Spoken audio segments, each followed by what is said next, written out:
Some doctors get their appendix removed before going to Antarctica. And here's why. Isn't that mystery? If you're heading to Australian Antarctic stations for a long, cold, isolated winter, there are a lot of things you need to take care of before you go. And if you're a doctor, that checklist includes something a little more, or rather less, that is the removal of your appendix.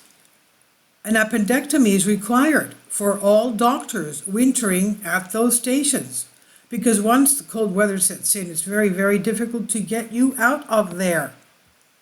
Everyone else is allowed to keep the small organ intact, but for doctors, it needs to get the chop.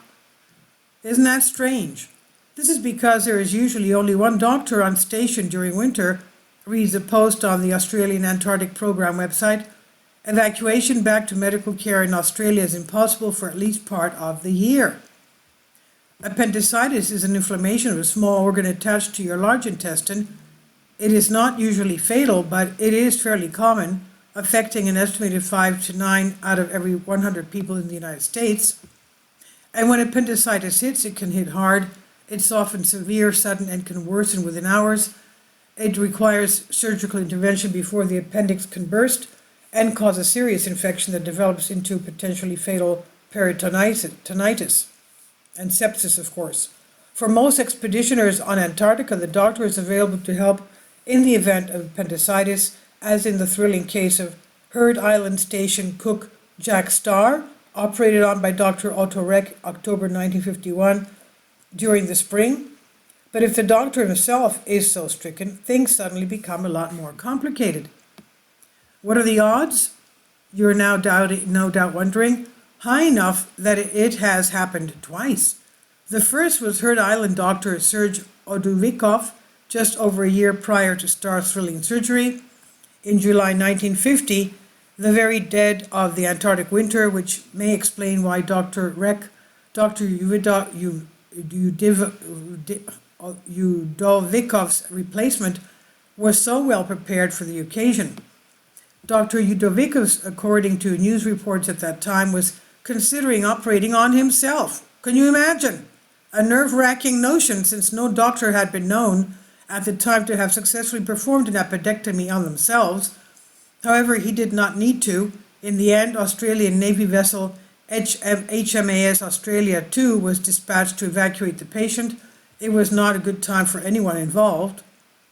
Apart from the uncomfortable conditions created by gale force winds that gusted up to 65 knots, sleet, snow, and hail, the ship experienced feedwater difficulties due to the increased prevalence of plankton in the sea, reads an entry on the Naval Historic Society of Australian website.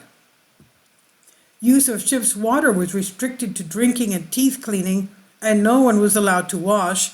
Weather conditions were no better when Australia II arrived at Heard Island, but when a reasonable break occurred, the cutter was lowered, and Dr. Udovikov eventually brought on board for the journey to Fremantle.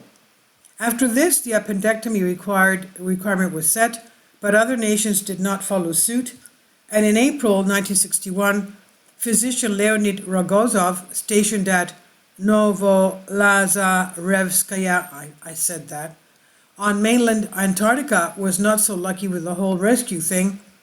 He diagnosed himself with appendicitis April 29. Other stations were within help distance, but none had an airplane. And on April 30th, as he began to recognize the signs of peritonitis, a blizzard raged outside. Because Rogozov was the only medical personnel at the station at the time, he had no choice but to perform his own appendectomy. With the help of 2 assistants, local anesthetic, and a mirror, he got to work. The first incision was made at 22:15 Moscow time.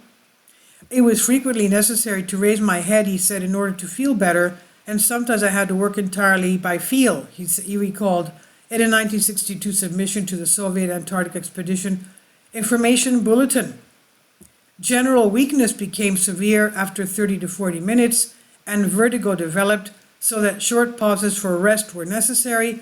After resection of the severely diseased variform appendix, a 2 by 2 centimeters perforation was found at its base. Antibiotics were introduced into the peritoneal cavity, and the wound was tightly sutured. The operation was complete around midnight, April 30th. Rogozov was lucky. Within a fortnight, he was carrying out his normal duties, but he went on to live decades longer, passing away in the year 2000. This was definitely not an experience that bore repeating, and extensive medical checks and requirements are now fairly standard for Antarctic deployments.